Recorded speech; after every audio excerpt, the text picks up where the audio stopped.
नमस्कार और the deep dive में आप सभी का स्वागत है।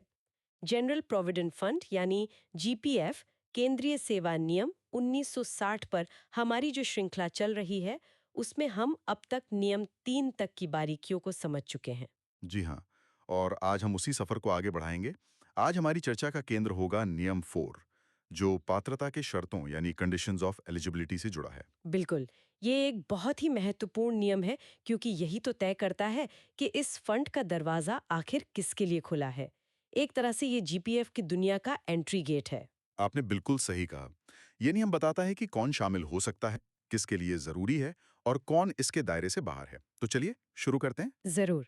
तो सबसे पहले ये बताइए कि इस नियम का जो मूल सिद्धांत है वो क्या कहता है। किन सरकारी कर्मचारियों के लिए जीपीएफ में योगदान करना अनिवार्य है। देखिए, नियम 4 बहुत साफ तौर पर 3 श्रेणियों को परिभाषित करता है। पहली श्रेणी है सभी स्थायी यानी परमानेंट सरकारी कर्मचारियों की। अच्छा, तो उनके लिए तो ये पहले दिन से ही अनिवार्य हो जाता होगा। जी। और दूसरी श्रेणी है सभी पुनर्नियोजित पेंशन भोगियों की, यानी रीएम्प्लॉयड पेंशनर्स की। ठीक है। और तीसरी श्रेणी। तीसरी श्रेणी है सभी अस्थायी मतलब टेम्परेरी कर्मचारियों की, पर उनके लिए एक शर्त है।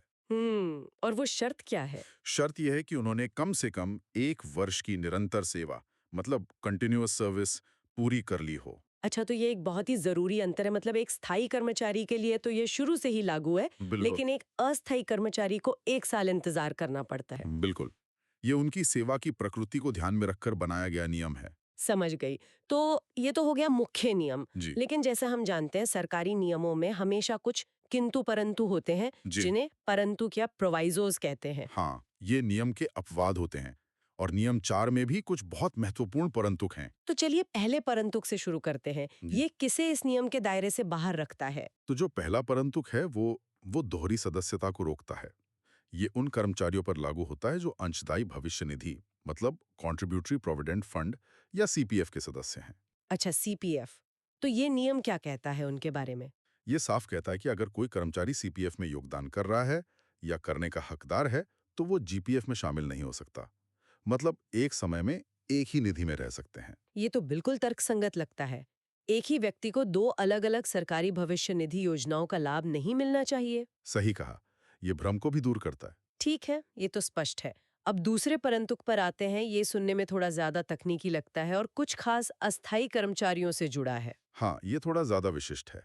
ये उन अस्थायी कर्मचारियों पर लागू होता है जो किसी ऐसे सरकारी प्रतिष्ठान या कारखाने में काम करते हैं जहां कर्मचारी भविष्य निधि योजना 1952 के प्रावधान लागू होते हैं। ओ अच्छा, मतलब जो ईपीएफ अधिनियम के दायरे में आते हैं, तो उनके लिए जीपीएफ में शामिल होने की शर्तें अलग क्यों हैं? बिल्कुल, उनके लिए वो 1 साल वाली सामान्य शर्त लागू नहीं होती। उनके लिए शर्तें थोड़ी आसान है। और वो क्या है? उनके लिए 2 शर्तें हैं और उनमें से कोई एक भी पूरी हो जाए तो जीपीएफ अनिवार्य हो जाता है। पहली ये कि उन्होंने 6 महीने की निरंतर सेवा पूरी कर ली हो। 6 महीने यानी सीधे आधा समय। जी। या फिर दूसरी शर्त यह है कि उन्होंने 6 महीने या उससे भी कम समय में कम से कम 120 दिन काम किया हो। ये तो बहुत दिलचस्प है। इसके पीछे क्या सोच हो सकती है कि सामान्य अस्थायी कर्मचारी के लिए 1 साल और इनके लिए सिर्फ 6 महीने या 120 दिन? आपकी सोच सही दिशा में है, क्योंकि ये प्रतिष्ठान पहले से ही ईपीएफ अधिनियम के तहत आते हैं, तो वहां कर्मचारियों की सेवा और वेतन का रिकॉर्ड ज्यादा व्यवस्थित होता है। इसलिए उनकी पात्रता जल्दी तय की जा सकती है। अच्छा, तो यहाँ निरंतर सेवा या 120 दिन की अवधि जैसे शब्दों का इस्तेमाल हुआ है। इनकी गिनती कैसे की जाएगी? क्या ये भी बताया गया है? हाँ, इस भ्रम को दूर करने के लिए नियम में एक स्पष्टीकरण भी जोड़ा गया है।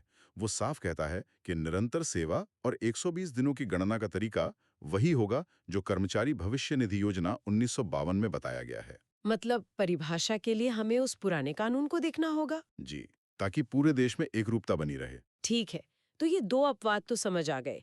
लेकिन अब हम उस परंतुक पर आते हैं जिसने जीपीएफ की दुनिया का मतलब नक्शा ही बदल दिया। मेरा इशारा 1 जनवरी 2004 की तारीख की तरफ है। आप बिल्कुल सही जगह पर पहुंची हैं।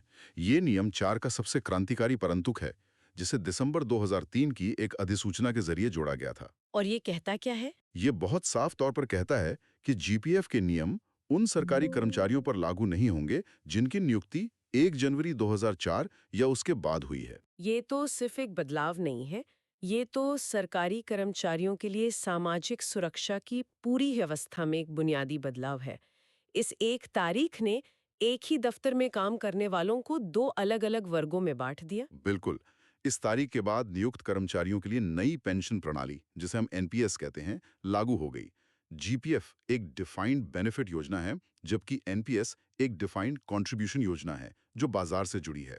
इसका मतलब ये हुआ कि अगर कोई 31 दिसंबर 2003 को नौकरी ज्वाइन करता है, तो वो जीपीएफ में आएगा। जी, और अगर कोई सिर्फ एक दिन बाद 1 जनवरी 2004 को ज्वाइन करता है, तो वो एनपीएस में चला जाएगा। बिल्कुल।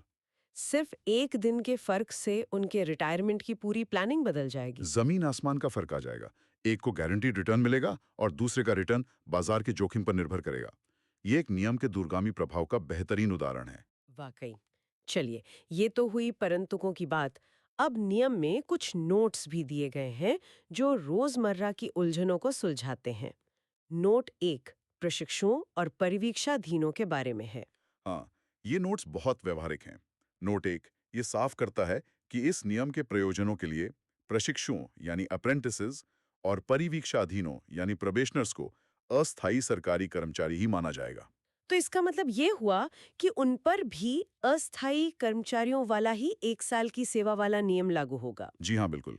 जब तक वो ट्रेनिंग या प्रोबेशन में है, उन्हें अस्थायी माना जाएगा और 1 साल की सेवा के बाद वे जीपीएफ के दायरे में आ जाएंगे। ये तो बहुत से नए कर्मचारियों का भ्रम दूर करता है। अब नोट 2 पर आते हैं। ये एक बहुत ही आम सवाल का जवाब देता है। अगर किसी की 1 साल की सेवा महीने के बीच में पूरी हो, मान लीजिए 15 तारीख को, तो क्या होगा? नहीं, उसे उसी महीने से योगदान नहीं करना होगा। नोट 2 इसी स्थिति को आसान बनाता है। वो कहता है कि अगर सेवा महीने के बीच में पूरी होती है, तो योगदान अगले महीने के वेतन से शुरू होगा। अच्छा, जैसे अगर 10 अप्रैल को 1 साल पूरा हुआ, तो अंशदान मई से कटना शुरू होगा। एकदम सही। इससे वेतन बनाने वाले विभाग और कर्मचारी दोनों के लिए हिसाब किताब आसान हो जाता है। ये तो बहुत ही प्रैक्टिकल समाधान है। और अब आखिरी, नोट 3, ये अस्थायी कर्मचारियों को एक विकल्प देता हुआ नजर आता है। हाँ, नोट 3 उन्हें एक लचीलापन देता है। ये कहता है कि ऐसे अस्थायी कर्मचारी जिन्हें नियमित रिक्तियों के विरुद्ध नियुक्त किया गया है और जिनके 1 साल से ज्यादा सेवा में बने रहने की संभावना है, तो वे क्या कर सकते हैं? वो चाहें तो 1 साल की सेवा पूरी होने का इंतजार किए बिना किसी भी समय जीपीएफ की सदस्यता ले सकते हैं। अच्छा, तो ये पूरी तरह से उनकी इच्छा पर है। अगर किसी को अपनी नौकरी की स्थिरता पर भरोसा है और वो जल्दी बचत शुरू करना चाहता है, तो उसे 1 साल तक रुकने की जरूरत नहीं है। जी, ये उन कर्मचारियों को प्रोत्साहित करता है जो अपनी वित्तीय योजना को लेकर गंभीर हैं। तो आज की इस पूरी चर्चा को अगर हम संक्षेप में देखें, तो नियम 4 बहुत ही स्पष्ट तरीके से पात्रता की रूपरेखा खींचता है। ये साफ करता है कि स्थायी कर्मचारियों के लिए जीपीएफ में शामिल होना अनिवार्य है। और अस्थायी कर्मचारियों के लिए सामान्य तौर पर 1 साल की सेवा के बाद ये अनिवार्य होता है। लेकिन कुछ खास मामलों में ये अवधि 6 महीने या 120 दिन भी हो सकती है। हमने ये भी देखा कि इस नियम में कुछ बड़े एग्जिट गेट भी हैं, जैसे सीपीएफ के सदस्य इसमें नहीं आ सकते। और सबसे बड़ी बात, 1 जनवरी 2004 के बाद सेवा में आने वाले कर्मचारियों के लिए तो ये दरवाजा हमेशा के लिए बंद है। जी हाँ, उनके लिए एनपीएस की एक पूरी तरह से अलग दुनिया है।